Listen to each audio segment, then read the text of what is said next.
Interesting comment earlier today on my video about TikTok, and I want to talk about it. This is one of the many things I want to talk about. But this one is about Vine, and it said this is what happened to Vine.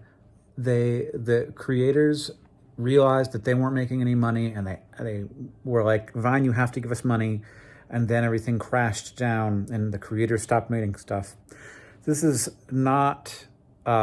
This is not analogous to what happened to Vine. Here is my understanding of this, which I think I think a lot of people who are on Vine will disagree with this take, and I was not. So I want to leave space for the fact that I might be putting too much weight on how I understand things.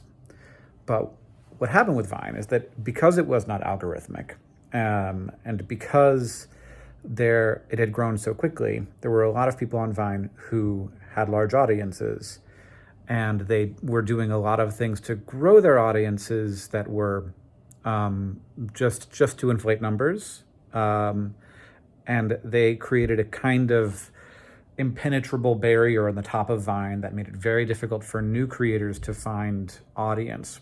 TikTok obviously does not have this problem. It's the opposite problem, where if you have audience, you can't count on it, and so you never have any kind of stability.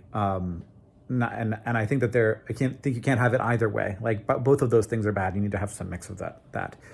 And what happened then was that there were all these people who were sort of sitting on the top, and it was, sort of the only way to break in was to be so good that you would be noticed by one of those people and sort of brought in.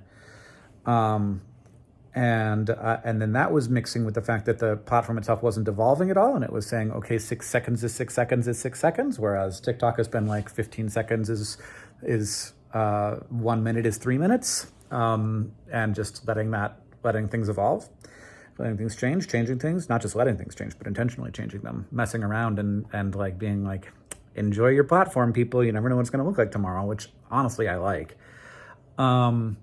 Don't let me get used to it, because then I'll be frustrated when you change something. And then what happened is Vine never made money to share. So it didn't have money to give to people. And people were like, I want to be making money. And it was very difficult to make money on the app because it's very hard to do a brand deal in 6 seconds. So those people were like, I'm done, I'm out. And that, I think there's a certain amount of like those folks who were comfortable on the platform were able to take that audience elsewhere. They also were a little bit relying on their ownership of the space rather than the quality of their content at that point in the app. And audiences noticed that. And and so like, it may have been that the sort of shtick of Vine wasn't working, wasn't sort of like, was just a thing of the moment, and there's only so much you can do in 6 seconds, and it didn't allow for the kind of innovation so that people could feel like they were part of something that was moving rather than sort of staying exactly in the same place, which isn't fun for culture. Culture doesn't like to stay exactly in the same place, especially young people culture. And there was no money to share. There was no financial incentive to be there. So there was no financial incentive, but there was also no space for new people who don't need the financial incentive. So this is something that I didn't talk about in the last video because it kind of a little bit makes TikTok's case. Do you need to pay if people are being rewarded by other things, by having an audience at all, by getting connected with cool people, by having attention, by being able to monetize other ways? And that fuel only burns for so long before you're like, okay, but now I actually need to get paid. And at first, getting views is all you need. It really is. I remember that stage of my career. And I've seen lots of people go through those first like 6 months a year where it's like, wow, like, this is everything I ever dreamed of. And then you're like, okay, well, it's everything I ever dreamed of, but like I still have to pay rent. And there wasn't, so you had the people who had been doing it for a long time, and the numbers weren't enough fuel for them anymore, which they never are, just the viewership numbers. And so what TikTok kind of does is it's like, oh, is that not enough for you anymore? Okay, go on, do something else, um, and and someone else will take your place because it will be enough for them for the next 6 months, and then we'll churn through those people, and 6 months later there'll be another group of people who the views will just views will be enough for them, just attention will be enough for them, just community will be enough for them, and everybody gets their moment, and we get to keep all the money. But Vine didn't have the opportunity for that because there wasn't a discovery system that worked at all, especially once a sort of really popular group of people had taken up a lot of the space at the top, and sort of like the canopy of their success crowded out all the understory of other stuff going on in the app. So I don't think that these things are I think that you can learn from one for the other, but I don't think there's a good analogy here for like, we're at the point in Vine where it all crashed down. I think that the thing that the reason that TikTok might be at a place where their decisions right now are really important is because they kind of are going to have to decide how influential they want to be. And I think that if they want to be an app where a bunch of people are hobbyist creators, which is a fine thing to be, people who create their making of stuff on TikTok will be a hobby almost exclusively, even if they have millions of followers.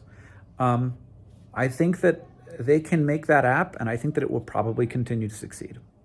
I don't know. What do I know? I'm wrong about stuff all the time. But if they want to do something like bigger and more interesting than that, I think that they do have to do a better job of sharing revenue with creators, and not just creating ways for creators to make their own money and taking a cut of it. I see this this is like Instagram's new subscription product is this way. It's like, we are doing this for creators. It's like, no, you're creating a product for me to sell. I will sell it. I will do all the work. The community I built will buy it. So like, and you will take a cut. Like this is entirely new money that didn't exist before, and you're going to give me a piece of it. And I'm responsible for earning all of that money. You do nothing except take a cut. That's not the thing. The thing is, there's billions of dollars in advertising revenue that's being generated by creators. They should get a percentage of that revenue. And if you do that, and you continue to provide new innovations in the kinds of content and the ways that people can interact, which TikTok seems to be good at, then I think that you become more than just a hobbyist platform. I think that you become, like, the question is, do you want to have a sort of like an app that runs on Windows, or do you want to have Windows? Like YouTube became the Windows of online video because it is the platform where online video happened.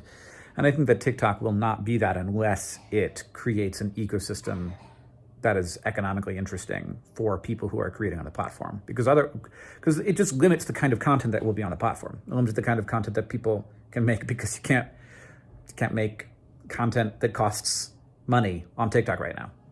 Like, almost nobody can make content that costs money. Like at Complexly, we have made some content for TikTok, and we have worked our butts off to try and figure out how to make this as inexpensively as possible without sacrificing on accuracy, on fact checking, and that's the thing that we are investing in, and everything else is like bare bones, and we are an order of magnitude away from profitability on TikTok. And I think that if TikTok shared 55% of the revenue, I think that we would be at break even. And so like that would make sense. And instead we're having to fund that other ways, and do stuff through and get funding for that same content, posting it on Instagram Reels and on YouTube Shorts, and that's how we're funding it. So basically Instagram and this is probably not the outcome that they wanted, but Instagram and YouTube are subsidizing our TikTok creation. So we post them to Instagram and YouTube first, and then they go to TikTok, where they get most of the views but make the least amount of money. So, but that is a short-term thing. That's not like a thing that's going to go on for a long time. So I just wanted to talk on my completely unedited onto my phone for 10 minutes about that. It's not good lighting in here. We will be okay.